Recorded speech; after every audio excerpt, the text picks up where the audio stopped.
जय हिंद दोस्तों, आप लोगों का स्वागत है हमारे स्टडी पॉइंट चैनल पे। दोस्तों, आज हम लोग संस्कृत के सभी महत्वपूर्ण ऑब्जेक्टिव बनाएंगे जिससे कि हम लोग को परीक्षा में कोई भी प्रॉब्लम ना हो। चलिए, समय को बर्बाद न करते हुए हम शुरुआत करते हैं।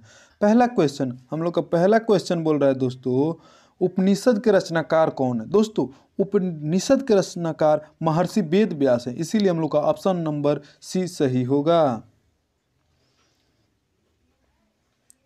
अगला प्रश्न बोल रहा है, ब्रह्मा को प्राप्त करने के विषय में बताया गया है। दोस्तों, ब्रह्मा को प्राप्त करने के विषय में मुंडको उपनिषद में बताया गया है, इसीलिए हम लोग का ऑप्शन नंबर डी सही हो जाएगा।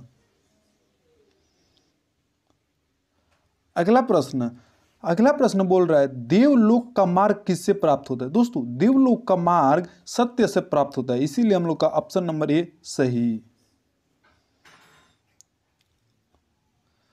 अगला प्रश्न, किसकी जय होती है? दोस्तों, सत्य की हमेशा जय होती है, इसीलिए ऑप्शन नंबर ए सही।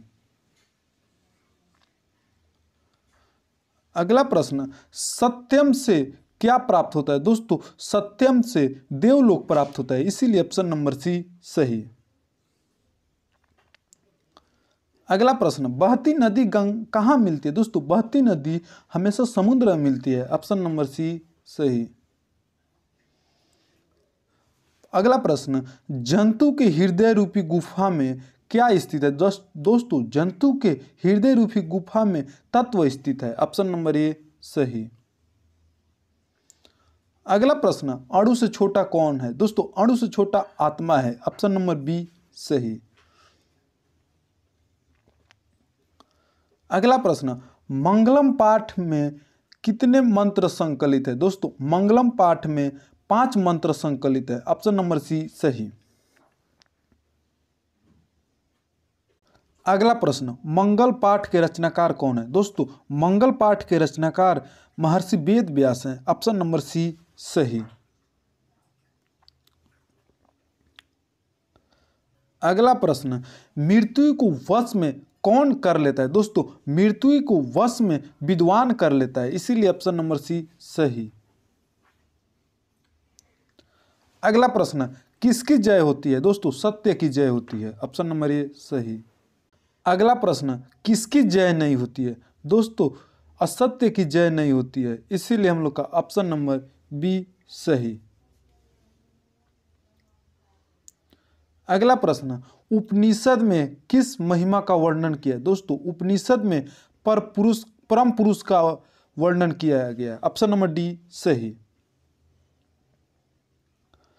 अगला प्रश्न, परमात्मा की महिमा का वर्णन किसमें किया गया है? दोस्तों, परमात्मा का महिमा का वर्णन ईश्वास्यु उपनिषद में किया गया, ऑप्शन नंबर बी सही।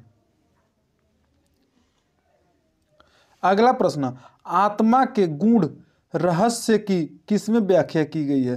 दोस्तों, इसका सही उत्तर होगा हम लोग का ऑप्शन नंबर बी ईश्वास्यु उपनिषद। अगला प्रश्न, उपनिषदों की संख्या कितनी है? दोस्तों, उपनिषदों की संख्या 105 है, ऑप्शन नंबर सी। अगला प्रश्न, ज्ञानी लोग और अज्ञानी लोग में अंतर किसमें बताया गया? दोस्तों, ज्ञानी लोग और अज्ञानी लोग की अंतर श्वेताश्वर में बताया गया है, ऑप्शन नंबर सी सही।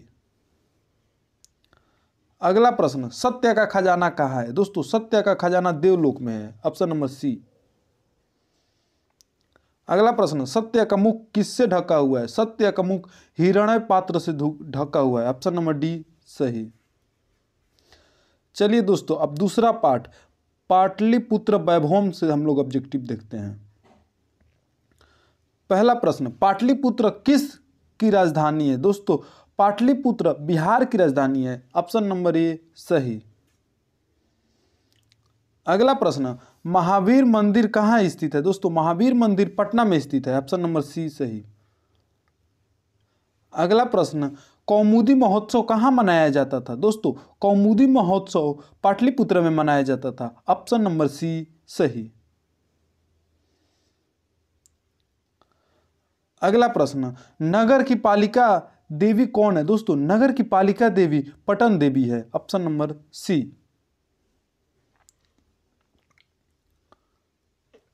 अगला प्रश्न, किसके शासन काल में पाटलिपुत्र की शोभा तथा रक्षा व्यवस्था अति उत्कृष्ट थी?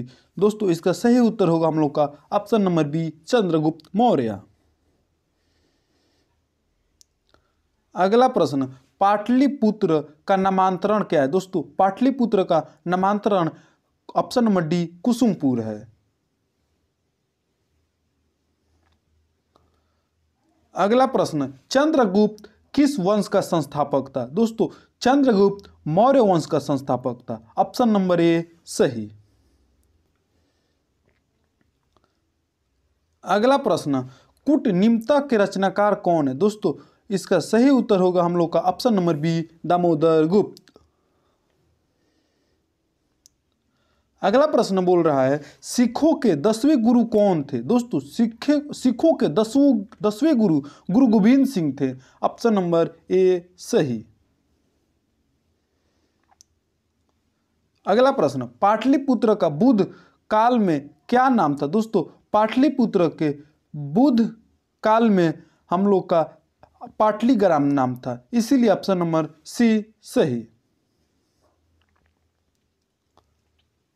अगला प्रश्न, पटना के किस दिशा में गंगा नदी प्रवाहित होती है? दोस्तों पटना के उत्तर दिशा में गंगा नदी प्रवाहित होती है, इसीलिए ऑप्शन नंबर सी सही। अगला प्रश्न, किस काल में पटना नाम प्रसिद्ध हुआ? दोस्तों मध्य काल में पटना नाम प्रसिद्ध हुआ, इसीलिए ऑप्शन नंबर बी सही। अगला प्रश्न, पाटलिपुत्र का इतिहास कितना वर्ष पुराना है? दोस्तों इसका सही उत्तर होगा ऑप्शन नंबर ए, 2500 वर्ष। चलिए दोस्तों अब हम लोग अगला पार्ट यानी कि अलस कथा के सभी ऑब्जेक्टिव देखेंगे। चलिए पहला प्रश्न, अलस कथा पाठ कहाँ से संकलित है? दोस्तों अलस कथा पाठ पुरुष परीक्षा से संकलित है, ऑप्शन नंबर बी सही। अगला प्रश्न, मिथिला का मंत्री कौन था? दोस्तों मिथिला का मंत्री वीरेश्वर था, इसीलिए ऑप्शन नंबर डी सही। अगला प्रश्न बोल रहा है, भीषण भूख लगने पर भी कौन कुछ नहीं कर सकता? दोस्तों भीषण भूख लगने पर भी आलसी कुछ नहीं कर सकता है, इसीलिए हम लोग का ऑप्शन नंबर ए सही हो जाएगा। अगला प्रश्न बोल रहा है, मनुष्य को कौन नष्ट कर देता है? दोस्तों मनुष्य को आलस नष्ट कर देता है, ऑप्शन नंबर सी सही। अगला प्रश्न, वीरेश्वर नाम का मंत्री कहां रहता था? दोस्तों वीरेश्वर नाम का मंत्री मिथिला में रहता था, ऑप्शन नंबर बी सही। अगला प्रश्न बोल रहा है, आलसियों को कौन अन्न और वस्त्र देते थे? दोस्तों आलसियों को वीरेश्वर जो थे वो अन्न और वस्त्र देते थे, ऑप्शन नंबर डी सही। अगला प्रश्न बोल रहा है, अलस कथा पाठ में किस दोष का वर्णन किया गया? दोस्तों अलस कथा पाठ में हम लोग का आलस दोष का वर्णन किया गया, ऑप्शन नंबर सी सही। अगला प्रश्न, आलसी पुरुष कितने थे? दोस्तों आलसी पुरुष 4 थे, इसीलिए ऑप्शन नंबर सी सही हो जाएगा।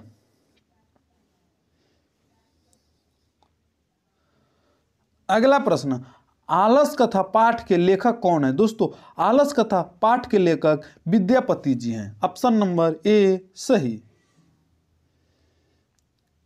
अगला प्रश्न, अलस कथा किस प्रकार की कथा है? दोस्तों अलस कथा व्यंग्यात्मक कथा है, इसीलिए ऑप्शन नंबर ए सही। अगला प्रश्न बोल रहा है, अलस कथा पाठ में किस महत्व का वर्णन किया गया है? दोस्तों अलस कथा पाठ में मानव गुण का वर्णन किया गया है, इसीलिए ऑप्शन नंबर ए सही हो जाएगा। दोस्तों अब अगला पार्ट संस्कृत साहित्य लेखिका, अब इसके हम लोग ऑब्जेक्टिव को देखेंगे। चलिए पहला प्रश्न देखते हैं। पहला प्रश्न बोल रहा है, पुरुषों और नारियों के सहयोग से किसकी गाड़ी चलती है? दोस्तों पुरुषों और नारियों के सहयोग से समाज की गाड़ी चलती है, इसीलिए हम लोग का ऑप्शन नंबर डी सही हो जाएगा। अगला प्रश्न, कंपन राय की रानी कौन थी? दोस्तों कंपन राय की रानी option number C Ganga Devi थी, इसीलिए ऑप्शन नंबर सी सही हो जाएगा। अगला प्रश्न बोल रहा है मीरा लहरी की लेखिका कौन है। दोस्तों मीरा लहरी की लेखिका ऑप्शन नंबर डी पंडित छामा राव है, इसीलिए ऑप्शन नंबर डी सही हो जाएगा। अगला प्रश्न इंद्रावणी का वर्णन किस वेद में। दोस्तों इंद्रावणी का वर्णन हम लोग का ऑप्शन नंबर सी सामवेद में वर्णन है, इसीलिए ऑप्शन नंबर सी सही। अगला प्रश्न संस्कृत साहित्य लेखिका पाठ में किसके महत्व का वर्णन किया गया है। दोस्तों इसका सही उत्तर होगा हम लोग का ऑप्शन नंबर डी। अगला प्रश्न आधुनिक साहित्य लेखिका में कौन प्रसिद्ध है। आधुनिक संस्कृत साहित्य लेखिका में पंडित छामा राव प्रसिद्ध है, जो कि ऑप्शन नंबर ए सही। अगला प्रश्न शंकर चरित्रम की रचना किसने की है। दोस्तों शंकर चरित्रम की रचना पंडित छामा राव ने की है, इसीलिए ऑप्शन नंबर डी सही हो जाए। अगला प्रश्न ऋग्वेद में कितनी महिलाओं का वर्णन है। दोस्तों ऋग्वेद में 24 महिलाओं का वर्णन है, इसीलिए हम लोग का ऑप्शन नंबर ए सही हो जाएगा।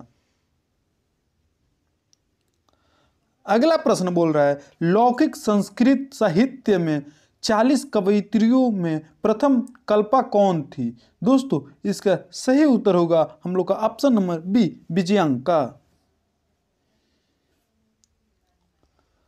अगला प्रश्न बोल रहा है अच्युत राय की रानी कौन थी। दोस्तों इसका सही उत्तर ऑप्शन नंबर डी तिरुमलांबा। अगला प्रश्न बोल रहा है अथर्ववेद में कितनी महिलाओं का वर्णन है। दोस्तों अथर्ववेद में 5 महिलाओं का वर्णन है, इसीलिए ऑप्शन नंबर बी सही होगा। अगला प्रश्न किस युग में मंत्रों की दर्शिका ने केवल ऋषि बल्कि ऋषिका भी थी। इसका सही उत्तर होगा हम लोग का ऑप्शन नंबर सी वैदिक युग। अगला प्रश्न याज्ञवल्क्य ने अपनी पत्नी को क्या शिक्षा दी। इसका सही उत्तर होगा दोस्तों ऑप्शन नंबर डी आत्मत्व की। अगला प्रश्न जनक की सभा में शस्त्रार्थ कुशली कौन विदुषी रहती थी। दोस्तों जनक की सभा में गार्गी रहती थी, इसीलिए ऑप्शन नंबर बी सही हो जाएगा। चलिए अब अगला पाठ भारत महिमा। अब भारत महिमा के पाठ से बनने वाले सभी ऑब्जेक्टिव को बनाते हैं। चलिए पहला प्रश्न पुराण के रचनाकार कौन है। दोस्तों पुराण के रचनाकार महर्षि वेद व्यास जी हैं, इसीलिए ऑप्शन नंबर सी सही होगा। अगला प्रश्न किसकी महिमा सर्वत्र गाई जाती है। दोस्तों भारत की महिमा सर्वत्र गाई जाती है, ऑप्शन नंबर बी सही। अगला प्रश्न इस देश में देवता लोग बार बार जन्म लेते हैं। दोस्तों इसका सही उत्तर होगा हम लोग का ऑप्शन नंबर बी भारत। अगला प्रश्न बोल रहा है इस देश का गुणगान देवता लोग करते हैं। दोस्तों भारत महिमा के अनुसार भारत देश का गुणगान देवता लोग भी करते हैं, इसीलिए ऑप्शन नंबर ए सही। अगला प्रश्न भारत की शोभा की कौन प्रशंसा करते हैं। दोस्तों भारत की शोभा की भारत महिमा के अनुसार देवता लोग करते हैं, इसीलिए ऑप्शन नंबर ए सही होगा। अगला प्रश्न कौन गीत गाते हैं। दोस्तों भारत महिमा के अनुसार देवता लोग भारत की गीत गाते हैं, इसीलिए हम लोग का ऑप्शन नंबर ए सही। अगला प्रश्न बोल रहा है भारत की महिमा कहाँ गाई जाती है। भारत महिमा के अनुसार भारत की महिमा सभी जगह गाई जाती है, ऑप्शन नंबर डी सही। अगला प्रश्न भारत भूमि किससे सेवित है। दोस्तों भारत भूमि सागर पर्वत झरना इन सभी से सेवित है, इसीलिए ऑप्शन नंबर डी सही हो जाएगा। अगला प्रश्न भारत महिमा पाठ का प्रथम पद या श्लोक कहाँ से संकलित है। दोस्तों इसका सही उत्तर होगा हम लोग का ऑप्शन नंबर ए विष्णु पुराण से। अगला प्रश्न, जगत का गौरव कौन है? दोस्तों जगत का गौरव हमारा भारत है, इसीलिए ऑप्शन नंबर बी सही। अगला प्रश्न, जगत का गौरव कैसा है? दोस्तों भारत महिमा के अनुसार जगत का गौरव शोभनीय है, ऑप्शन नंबर सी सही। अगला प्रश्न, हमारी भारतीय धरा कैसी है? दोस्तों हमारी भारतीय धरा विशाला है, इसीलिए ऑप्शन नंबर डी सही। अगला प्रश्न, जाति धर्म के भेदम से युक्त लोग भारत में क्या वहन करते हुए रहते हैं? दोस्तों जाति धर्म के भेदम से युक्त लोग भी भारत में एकता के साथ रहते हैं, इसीलिए ऑप्शन नंबर बी सही। दोस्तों अब हम लोग भारतीय संस्कारा पाठ से बनने वाले ऑब्जेक्टिव को बनाएंगे। चलिए पहला ऑब्जेक्टिव देखते हैं। भारतीय संस्कार कितने हैं? दोस्तों हमारे भारतीय संस्कार ऑप्शन नंबर डी 16 हैं। अगला प्रश्न बोल रहा है शिक्षा संबंधी कितने संस्कार हैं? दोस्तों शिक्षा संबंधी हमारे भारत संस्कार में 5 संस्कार हैं, इसीलिए ऑप्शन नंबर सी सही। अगला प्रश्न, सीमंत्रोत्तयन संस्कार किस संस्कार में गिना जाता है? दोस्तों इसका सही उत्तर होगा हम लोग का ऑप्शन नंबर सी जन्म पूर्व संस्कार में। अगला प्रश्न बोल रहा है संस्कारों का मौलिक अर्थ क्या है? दोस्तों संस्कारों का मौलिक अर्थ है दोष दूर होते हैं तथा गुणों का निर्माण होता है, ऑप्शन नंबर सी सही होगा। अगला प्रश्न बोल रहा है बचपन में कितने संस्कार हैं? दोस्तों भारत संस्कारा के अनुसार बचपन में 6 संस्कार हैं, ऑप्शन नंबर डी सही। अगला प्रश्न, वेद की पढ़ाई शुरू करना किस संस्कार के अंतर्गत आता है? दोस्तों वेद की पढ़ाई शुरू करना हमारे शिक्षा संस्कार के अंतर्गत आता है, ऑप्शन नंबर डी सही। अगला प्रश्न, भारतीयों में संस्कार से किसका निर्माण किससे होता है? दोस्तों भारतीय संस्कारा के अनुसार भारतीयों में व्यक्तित्व से संस्कार निर्माण होता है, इसीलिए ऑप्शन नंबर बी सही। अगला प्रश्न, मरने के बाद कितने संस्कार हैं? दोस्तों भारतीय संस्कारा के अनुसार मरने के बाद 1 संस्कार हैं, ऑप्शन नंबर ए सही। अगला प्रश्न, संस्कारों को कितने भाग में बांटा गया है? दोस्तों भारतीय संस्कार के अनुसार संस्कारों को 5 भाग में बांटा गया है, ऑप्शन नंबर सी सही होगा। अगला प्रश्न, पुष्पवन किस संस्कार के अंतर्गत आता है? दोस्तों इसका सही उत्तर होगा हम लोग का ऑप्शन नंबर ए जन्म पूर्व। अगला प्रश्न, किस संस्कार के द्वारा मनुष्य गृहस्थ जीवन में प्रवेश करता है? दोस्तों विवाह संस्कार के दौरान मनुष्य गृहस्थ जीवन में प्रवेश करता है, ऑप्शन नंबर सी सही। अगला प्रश्न, अक्षर आरंभ करना किस संस्कार के अंतर्गत आता है? दोस्तों इसका सही उत्तर होगा हम लोग का ऑप्शन नंबर डी शिक्षा संस्कार। अगला प्रश्न, अंत्येष्टि संस्कार कब होता है? दोस्तों अंत्येष्टि संस्कार मरने के उपरांत होता है, इसीलिए ऑप्शन नंबर सी सही हो जाएगा। अगला प्रश्न बोल रहा है गुरु के घर से अलग होकर गृहस्थ जीवन में प्रवेश करना किस संस्कार के अंतर्गत आता है? दोस्तों इसका सही उत्तर होगा हम लोग का ऑप्शन नंबर सी विवाह।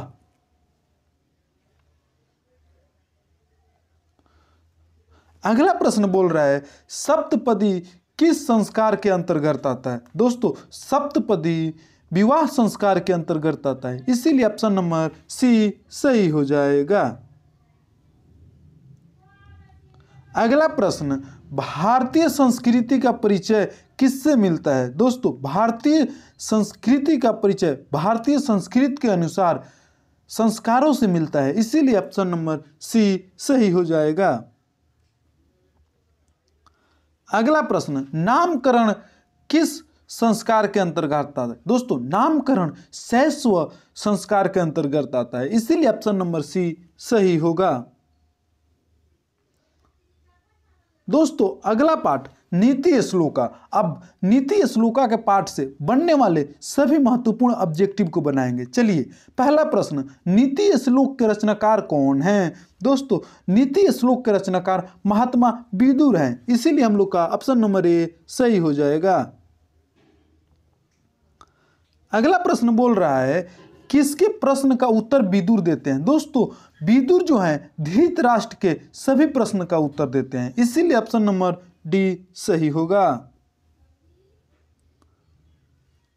अगला प्रश्न बोल रहा है प्रश्नोत्तर रूप में कौन ग्रंथ है? दोस्तों प्रश्नोत्तर रूप में विदुर नीति जो ग्रंथ है वो है, ऑप्शन नंबर डी सही। अगला प्रश्न, क्षमा किसकी हत्या करता है? दोस्तों क्षमा जो है क्रोध की हत्या करता है, इसीलिए ऑप्शन नंबर डी सही हो जाएगा। अगला प्रश्न, किससे विद्या की रक्षा होती है? दोस्तों अभ्यास से विद्या की रक्षा होती है। अगर हम लोग अभ्यास नहीं करेंगे तो हम लोग की विद्या नष्ट हो जाएगी, इसीलिए अभ्यास से विद्या की रक्षा होती है। तो हमेशा हम लोग को अभ्यास करते रहना चाहिए। अगला प्रश्न, कौन ऐसा धन है जिससे संतुष्टि मिलती है? दोस्तों विद्या ही एक ऐसा धन है जिससे हम लोग को संतुष्टि मिलती है, ऑप्शन नंबर सी सही। अगला प्रश्न, रूप की रक्षा किससे होती है? दोस्तों रूप की रक्षा उबटन से होती है, ऑप्शन नंबर सी सही। अगला प्रश्न, धर्म की रक्षा किससे होती है? दोस्तों धर्म की रक्षा हम लोग का सत्य से होता है, इसीलिए ऑप्शन नंबर ए सही। अगला प्रश्न, घर की लक्ष्मी कौन होती है? दोस्तों घर की लक्ष्मी स्त्री होती है, इसीलिए हम लोग का ऑप्शन नंबर बी सही हो जाएगा। अगला प्रश्न, खानदान की रक्षा किससे होती है? खानदान की रक्षा हम लोग का आचरण से होता है, इसीलिए ऑप्शन नंबर डी सही हो जाएगा। अगला प्रश्न, अपयश को कौन नष्ट करता है? इसका सही उत्तर होगा ऑप्शन नंबर ए नम्रता।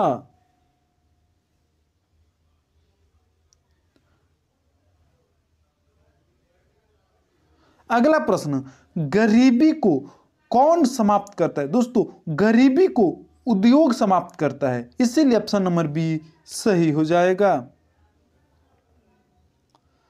अगला प्रश्न, प्रगति की इच्छा रखने वाले मनुष्य को कितने दोषों को त्याग देना चाहिए? इसका सही उत्तर हो जाएगा ऑप्शन नंबर बी 6 दोष। अगला प्रश्न, अशुभ लक्षणों को कौन समाप्त करता है? दोस्तों अशुभ लक्षणों को सभ्य व्यवहार नष्ट कर देता है, ऑप्शन नंबर डी सही। अगला प्रश्न, काम क्रोध और लोभ किसके द्वार है? दोस्तों काम क्रोध और लोभ ये तीनों नरक के द्वार हैं, ऑप्शन नंबर बी सही। दोस्तों अब हम लोग कर्मवीर कथा, अब कर्मवीर कथा के पाठ से बनने वाले सभी महत्वपूर्ण ऑब्जेक्टिव को देखेंगे। चलिए पहला प्रश्न, कर्मवीर कथा समाज के किस वर्ग की कथा है? दोस्तों कर्मवीर कथा जो है वो समाज के दलित वर्ग की कथा है, इसीलिए हम लोग का ऑप्शन नंबर बी सही हो जाएगा। अगला प्रश्न, कर्मवीर कहाँ का रहने वाला था? कर्मवीर भीखन टोला का रहने वाला था, ऑप्शन नंबर ए सही। अगला प्रश्न, स्नातक परीक्षा में प्रथम स्थान पाकर किसकी विख्याति बढ़ी? दोस्तों कर्मवीर के अनुसार स्नातक परीक्षा में प्रथम स्थान पाकर राम प्रवेश राम की विख्याति बढ़ी, इसीलिए ऑप्शन नंबर सी सही हो जाएगा। अगला प्रश्न, कर्मवीर राम प्रवेश राम ने कहाँ उन्नत स्थान प्राप्त किया? दोस्तों कर्मवीर के अनुसार कर्मवीर राम प्रवेश राम ने केंद्रीय लोक सेवा परीक्षा में उन्नत स्थान प्राप्त किया, ऑप्शन नंबर बी सही हो जाएगा। अगला प्रश्न, शिक्षक ने किसे पढ़ाना आरंभ किया? दोस्तों, कर्मवीर कथा के अनुसार शिक्षक ने राम प्रवेश राम को पढ़ाना शुरू किया। ऑप्शन नंबर डी सही। अगला प्रश्न, भीखन टोला किस प्रांत में है? दोस्तों, भीखन टोला बिहार में स्थित है। ऑप्शन नंबर ए सही। अगला प्रश्न, किसके अर्थभाव में भी राम प्रवेश ने महाविद्यालय में प्रवेश पाया? दोस्तों, इसका सही उत्तर होगा ऑप्शन नंबर बी पिता के। अगला प्रश्न, किसकी ख्याति सभी जगह गूंजने लगा? दोस्तों, कर्मवीर के अनुसार राम प्रवेश राम की ख्याति सभी जगह पे गूंजने लगा, इसीलिए ऑप्शन नंबर ए सही होगा। अगला प्रश्न बोल रहा है, कर्मवीर राम प्रवेश ने किस परीक्षा में उच्च स्थान प्राप्त किया? दोस्तों, कर्मवीर के अनुसार राम प्रवेश ने केंद्रीय लोक सेवा की परीक्षा में उच्च स्थान प्राप्त किया था, इसीलिए ऑप्शन नंबर सी सही। दोस्तों, अब हम लोग स्वामी दयानंद पाठ से बनने वाले सभी महत्वपूर्ण ऑब्जेक्टिव को बनाएंगे। पहला प्रश्न बोल रहा है, आर्य समाज की स्थापना किस नगर में हुई? दोस्तों, आर्य समाज की स्थापना मुंबई में हुई थी। ऑप्शन नंबर सी सही। अगला प्रश्न, आर्य समाज की स्थापना कब हुई थी? दोस्तों, आर्य समाज की स्थापना 1875 में हुई थी, इसीलिए ऑप्शन नंबर बी सही। अगला प्रश्न, स्वामी दयानंद का जन्म किस ग्राम में हुआ था? स्वामी दयानंद का जन्म टंकारा ग्राम में हुआ था। ऑप्शन नंबर बी सही। अगला प्रश्न, आर्य समाज के संस्थापक कौन थे? आर्य समाज के संस्थापक स्वामी दयानंद सरस्वती थे, इसीलिए ऑप्शन नंबर डी सही। अगला प्रश्न, मूल शंकर किनका नाम था? दोस्तों, मूल शंकर स्वामी दयानंद सरस्वती जी का नाम था, इसीलिए ऑप्शन नंबर ए सही। अगला प्रश्न, स्वामी दयानंद का जन्म कब हुआ था? दोस्तों, स्वामी दयानंद का जन्म 1824 ईस्वी को हुआ था। ऑप्शन नंबर सी सही।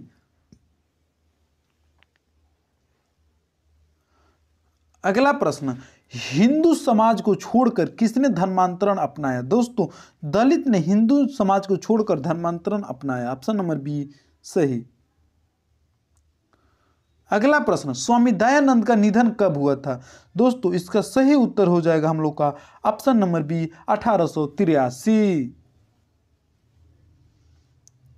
अगला प्रश्न, स्वामी दयानंद के माता पिता किसके उपासक थे? स्वामी दयानंद के माता पिता शिव के उपासक थे, इसीलिए ऑप्शन नंबर ए सही। अगला प्रश्न, समाज सुधारक कौन थे? दोस्तों, स्वामी दयानंद सरस्वती जो थे एक समाज सुधारक थे, इसीलिए ऑप्शन नंबर ए सही। अगला प्रश्न, स्वामी दयानंद कौन थे? दोस्तों, स्वामी दयानंद जो थे वो आर्य समाज के संस्थापक थे, इसीलिए हम लोग का ऑप्शन नंबर ए सही हो जाएगा। अगला प्रश्न बोल रहा है, किसके कहने पर स्वामी दयानंद ने वैदिक ग्रंथ का प्रचार किया? दोस्तों, बिरजानंद जी के कहने पर स्वामी दयानंद ने वैदिक ग्रंथ का प्रचार किया, इसीलिए ऑप्शन नंबर सी सही होगा। अगला प्रश्न, घर छोड़कर स्वामी दयानंद कहाँ गए? दोस्तों, घर छोड़कर स्वामी दयानंद मथुरा चले गए, इसीलिए हम लोग का ऑप्शन नंबर सी सही होगा। अगला प्रश्न, निम्न में कौन मूर्ति पूजा के विरोधी थे? दोस्तों, स्वामी दयानंद सरस्वती जो थे वो मूर्ति के पूजा के विरोधी थे, इसीलिए ऑप्शन नंबर ए सही। चलिए दोस्तों, अब हम लोग मंदाकिनी वर्णम पाठ से बनने वाले सभी महत्वपूर्ण ऑब्जेक्टिव को बनाएंगे। पहला बोल रहा है, मंदाकिनी वर्णम पाठ के रचनाकार कौन है? दोस्तों, मंदाकिनी वर्णम पाठ के रचनाकार महर्षि वाल्मीकि जो थे, ऑप्शन नंबर बी सही। अगला प्रश्न, अयोध्या कांड किस ग्रंथ का भाग है? दोस्तों, अयोध्या कांड रामायण ग्रंथ का भाग है, ऑप्शन नंबर ए सही। अगला प्रश्न, सीता रामचंद्र की थी? दोस्तों सीता रामचंद्र की पत्नी थी, इसीलिए ऑप्शन नंबर डी सही होगा। अगला प्रश्न, मंदाकिनी नदी किस पर्वत के निकट प्रवाहित होती है? मंदाकिनी नदी चित्रकूट पर्वत के निकट प्रवाहित होती है, इसीलिए ऑप्शन नंबर ए सही हो जाएगा। अगला प्रश्न, मंदाकिनी वर्णन पाठ में किस नदी का वर्णन है? दोस्तों मंदाकिनी वर्णन पाठ में मंदाकिनी नदी का वर्णन है, ऑप्शन नंबर सी सही। अगला प्रश्न, मंदाकिनी का वर्णन रामायण में किस कांड में है? दोस्तों मंदाकिनी का वर्णन रामायण के अयोध्या कांड में है, इसीलिए ऑप्शन नंबर बी सही। अगला प्रश्न, मंदाकिनी राज की क्या दिखती है? दोस्तों मंदाकिनी राज की एक नली निम्यू दिखती है, इसीलिए ऑप्शन नंबर बी सही। अगला प्रश्न, मंदाकिनी नदी में कौन स्नान करते हैं? इसका सही उत्तर होगा ऑप्शन नंबर डी ऋषि।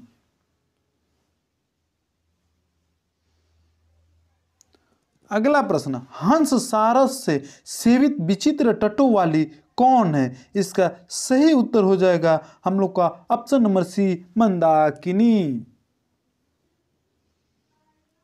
अगला प्रश्न बोल रहा है, नाचने के समान कौन दिखता है? इसका सही उत्तर हो जाएगा हम लोग का ऑप्शन नंबर ए पर्वत। दोस्तों अब हम लोग अगला पाठ यानी कि व्याघ्र पथिक पाठ से बनने वाले सभी महत्वपूर्ण ऑब्जेक्टिव सवालों को बनाएंगे ताकि हमें परीक्षा में कोई प्रॉब्लम ना हो। चलिए पहला प्रश्न देखते हैं, व्याघ्र पथिक कथा के रचनाकार कौन है? दोस्तों व्याघ्र पथिक कथा के रचनाकार नारायण पंडित जी हैं, इसीलिए ऑप्शन नंबर ए सही। अगला प्रश्न, कुत्र तौ कडकंडम यह किसने कहा? दोस्तों यह जो वाक्य है बूढ़े बाघ ने कहा, इसीलिए ऑप्शन नंबर डी सही। अगला प्रश्न, व्याघ्र पथिक कथा हितोपदेश के किस खंड से लिया गया है? व्याघ्र पथिक कथा हितोपदेश के मित्र लाभ खंड से लिया गया है, इसीलिए ऑप्शन नंबर ए सही होगा। अगला प्रश्न, पथिक किसके द्वारा मारा और खाया गया? पथिक बूढ़े बाघ के द्वारा मारा और खाया गया, इसीलिए ऑप्शन नंबर ए सही। अगला प्रश्न, कौन स्नान किए हुए हाथ में कुश लिए तालाब के किनारे बोल रहा था? दोस्तों इसका सही उत्तर होगा हम लोग का ऑप्शन नंबर ए व्याघ्र। अगला प्रश्न, हितोपदेश का अर्थ है? हितोपदेश का अर्थ हित का उपदेश है, इसीलिए ऑप्शन नंबर डी सही हो जाएगा।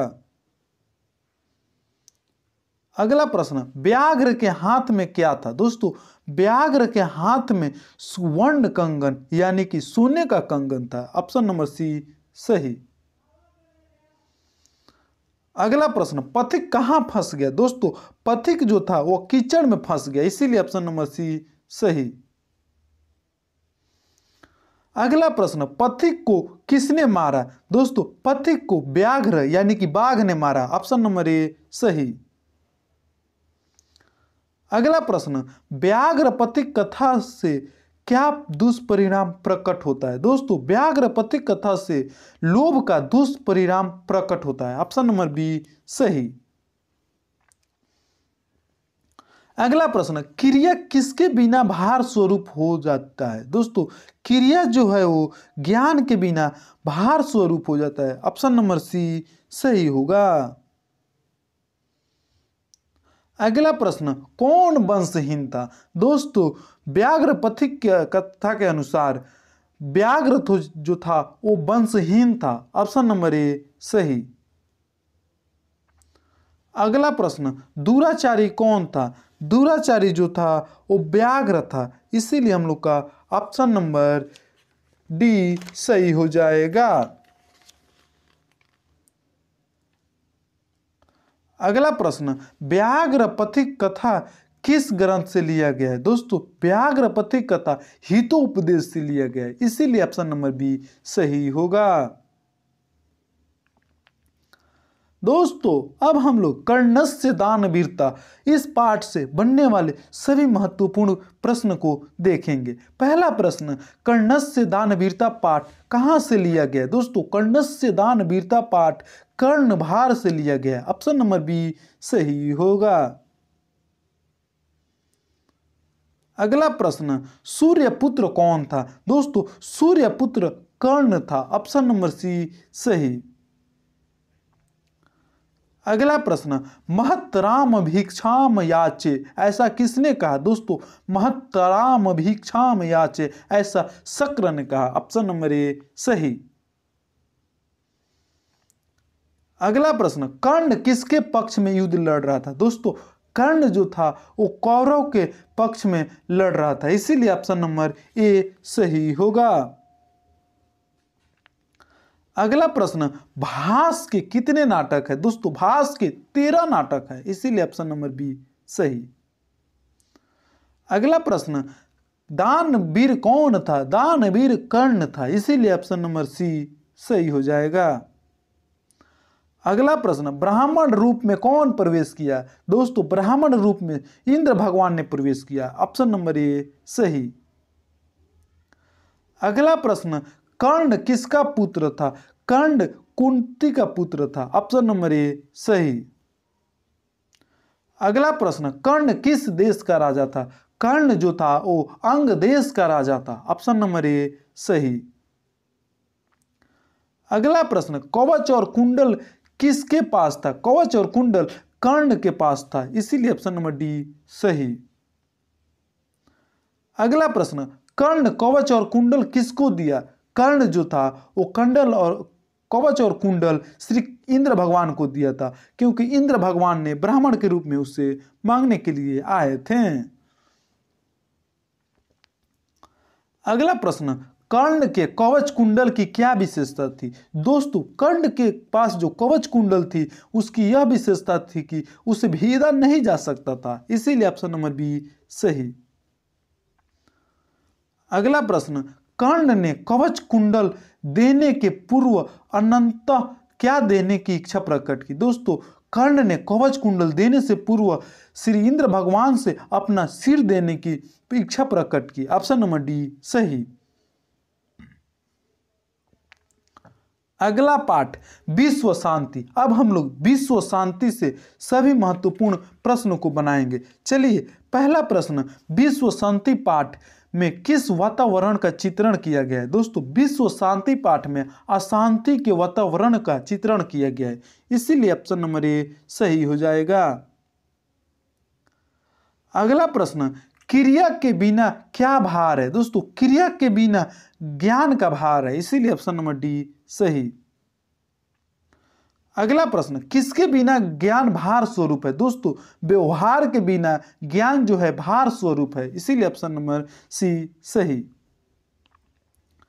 अगला प्रश्न, अशांति सागर के तटों के बीच कौन स्थित है? अशांति सागर के तटों के बीच मानव स्थित है, इसीलिए ऑप्शन नंबर ए मानव। अगला प्रश्न, भारतीय दर्शन का मूल तत्व किसे माना जाता है? दोस्तों भारतीय दर्शन का मूल तत्व शांति को माना जाता है, इसीलिए ऑप्शन नंबर ए शांति सही हो जाएगा। दोस्तों हम लोग संस्कारा पाठ यानी कि संस्कृत के अंतिम पाठ से अब बनने वाले सभी महत्वपूर्ण प्रश्नों को बनाएंगे। चलिए पहला प्रश्न, भारतवर्ष में किसकी महिमा परंपरा सुनी जाती है? दोस्तों भारतवर्ष में हम लोगों को ग्रंथ शास्त्र की महती परंपरा सुनी जाती है, इसीलिए ऑप्शन नंबर सी सही। अगला प्रश्न, छात्र किसका अभिवादन करते हैं? दोस्तों छात्र शिक्षक का अभिवादन करते हैं, इसीलिए ऑप्शन नंबर ए सही। अगला प्रश्न, शास्त्रकारा पाठ किस शैली में है? शास्त्रकारा पाठ प्रश्न शैली में है, इसीलिए ऑप्शन नंबर ए सही। अगला प्रश्न, ज्ञान का शासक कौन होता है? दोस्तों ज्ञान का शासक शास्त्र होता है, इसीलिए ऑप्शन नंबर ए सही। अगला प्रश्न, किसका व्याकरण प्रसिद्ध है? दोस्तों पाणिनि जी का व्याकरण सबसे प्रसिद्ध है, इसीलिए ऑप्शन नंबर बी सही। अगला प्रश्न, वेदांग कितने हैं? वेदांग हमारे 6 हैं, इसीलिए ऑप्शन नंबर बी सही। अगला प्रश्न, मनुष्य को कर्तव्य और अकर्तव्य का बोध कौन कराता है? दोस्तों शास्त्र मनुष्य को कर्तव्य और अकर्तव्य का बोध कराता है, इसीलिए ऑप्शन नंबर ए शास्त्र सही हो जाएगा। अगला प्रश्न, छंद के रचयिता कौन है? दोस्तों छंद के रचयिता पिंगल जी हैं, इसीलिए ऑप्शन नंबर सी सही होगा। अगला प्रश्न बोल रहा है, निरुक्त के रचयिता कौन है? दोस्तों निरुक्त के रचयिता यास्क जी हैं, इसीलिए ऑप्शन नंबर डी सही होगा। अगला प्रश्न, कर्मकांड के रचनाकार कौन है? दोस्तों कर्मकांड के रचनाकार गौतम जी हैं, इसीलिए ऑप्शन नंबर बी सही। अगला प्रश्न, ज्योतिष के रचयिता कौन है? दोस्तों ज्योतिष के रचयिता लगधर जी हैं, इसीलिए ऑप्शन नंबर सी सही होगा। अगला प्रश्न, योग दर्शन के संस्थापक कौन है? योग दर्शन के संस्थापक पतंजलि जी को बोला जाता है, इसीलिए ऑप्शन नंबर बी सही। अगला प्रश्न, सांख्य दर्शन के संस्थापक कौन है? सांख्य दर्शन के संस्थापक कपिल हैं, इसीलिए ऑप्शन नंबर ए सही। अगला प्रश्न, वेदांत दर्शन के संस्थापक कौन है? दोस्तों वेदांत दर्शन के संस्थापक ऑप्शन नंबर डी बदरायण जी हैं, इसीलिए ऑप्शन नंबर डी सही हो जाएगा।